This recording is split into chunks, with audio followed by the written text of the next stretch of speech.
chapter 11, force and pressure. So let's start from gravitational force. You know that a coin or a pen falls to the ground when it slips off your hands.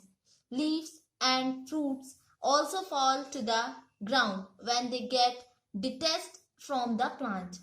Have you ever wondered why it is so? When the coin is held in your hand, it is at rest. As soon as it is released, it begins to move downwards. It is clear that the state of motion of the coin undergoes a change. Can this happen without force acting on it? Which is this force? आप जानते हैं कि यदि कोई coin या pen आपके hand से छूट जाए तो यह ग्राउंड की ओर गिरता है।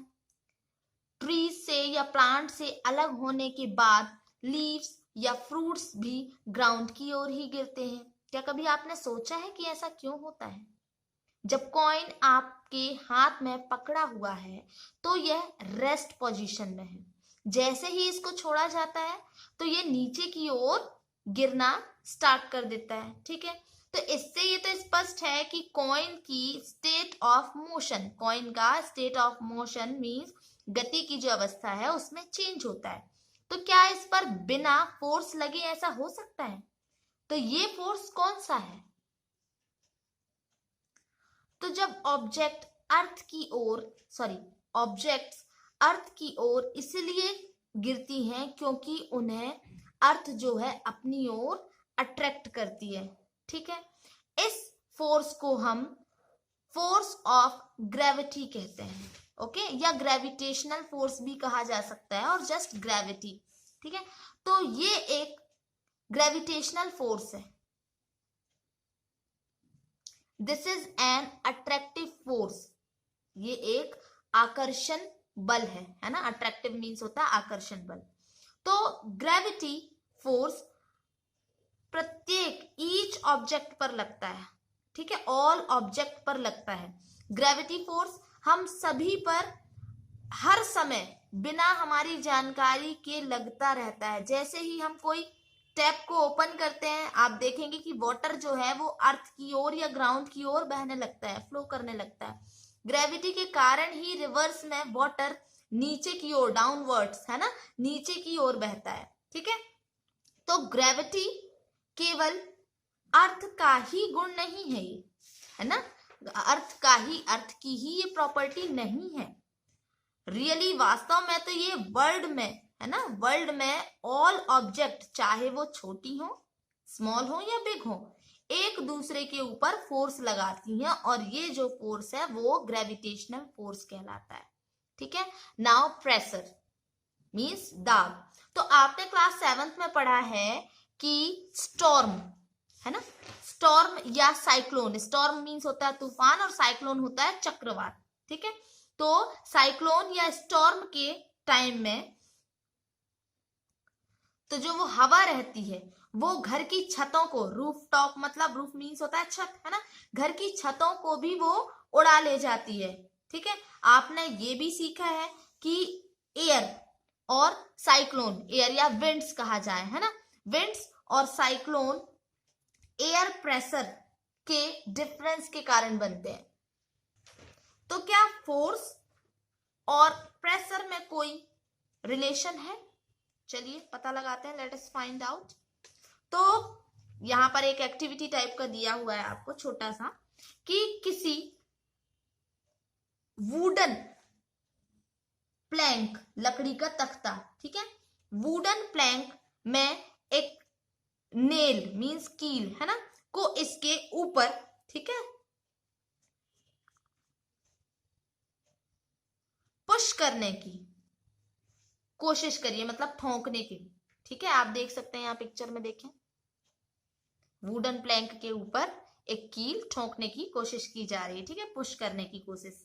ओके, तो क्या आप इसमें सफल होते हैं? Did you succeed? अब नेल के नुकीले सिरे से क्या करना है, पुश करने का ट्राई कीजिए। फिर से पॉइंटेड, नुकीला मतलब पॉइंटेड एंड, ठीक है, वहां से कोशिश कीजिए। तो क्या आप इस बार इसे पुश कर पाते हैं? चलिए एक और एग्जांपल दिया हुआ है कि वेजिटेबल्स को किसी ब्लंट या एक धारदार जो नाइफ होती है, तीखा चाकू, ठीक है, नाइफ से काटने का, कट करने का ट्राई कीजिए, उसको प्रयास कीजिए। तो किसमें आसानी है? आप सब्जियों को आसानी से काट पाएंगे या कील आसानी से ठोक पाएंगे? क्या आपको ऐसा लगता है कि जिस एरिया पर फोर्स लगाया जाता है, फॉर एग्जाम्पल नेल के पॉइंटेड एंड पर, तो वो इन कार्यों को इजी बनाने में एक रोल प्ले करता है? अब किसी सरफेस के प्रति यूनिट एरिया पर लगने वाले फोर्स को प्रेशर कहते हैं। यहां पर आपको प्रेशर की डेफिनेशन दी हुई है, देखें। The force acting on a unit area of a surface is called pressure, ठीक है। किसी सरफेस पर हम जब एक यूनिट एरिया, ठीक है, पर जब फोर्स लगाते हैं तो वो जो फोर्स है वो प्रेशर कहलाता है। ओके, तो यहाँ प्रेशर का आपको फॉर्मूला भी दिया हुआ है, pressure equal force upon area on which it acts. Pressure equal क्या होता है? फोर्स अपॉन वो एरिया जहां पर फोर्स लगाया जा रहा है, ठीक है, प्रेस किया जा रहा है ना, तो वो।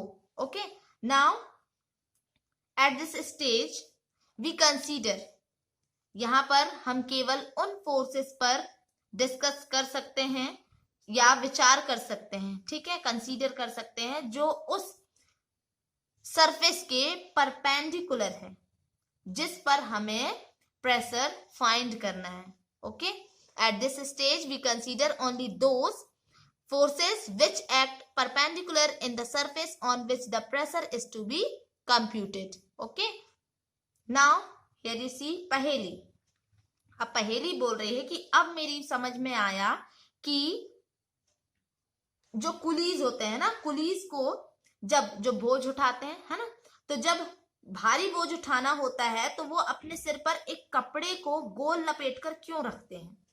इस प्रकार वे अपने बॉडी से, है ना, अपने शरीर से बोझ के संपर्क क्षेत्रफल को या संपर्क एरिया, है ना, कांटेक्ट एरिया को बढ़ा देते हैं और उनके शरीर पर, उनकी बॉडी पर लगने वाला प्रेशर वो कम हो जाता है ना, और वे बोझ को आसानी से उठा सकते हैं, ठीक है। कुली को यहां हम इंग्लिश में क्या कहते हैं?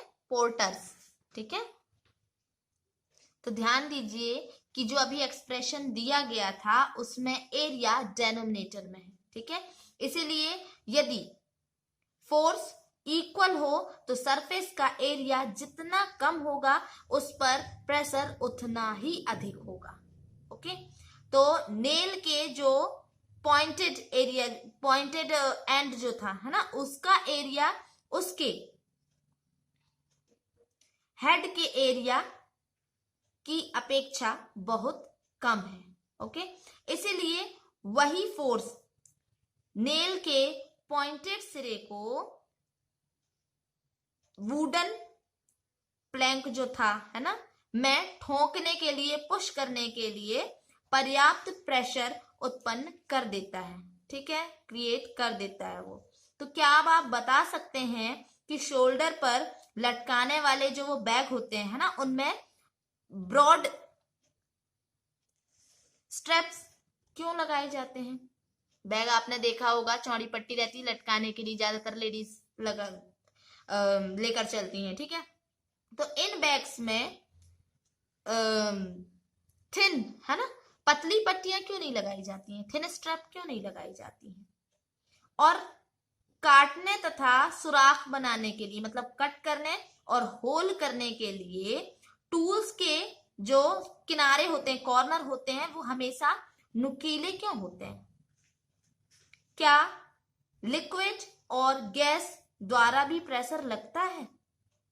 क्या यह भी उस एरिया पर डिपेंडेंट होता है जिस पर फोर्स कार्य कर रहा है? चलिए देखते हैं। Pressure exerted by liquids and gases, इसके बारे में हम कल पढ़ेंगे। ओके।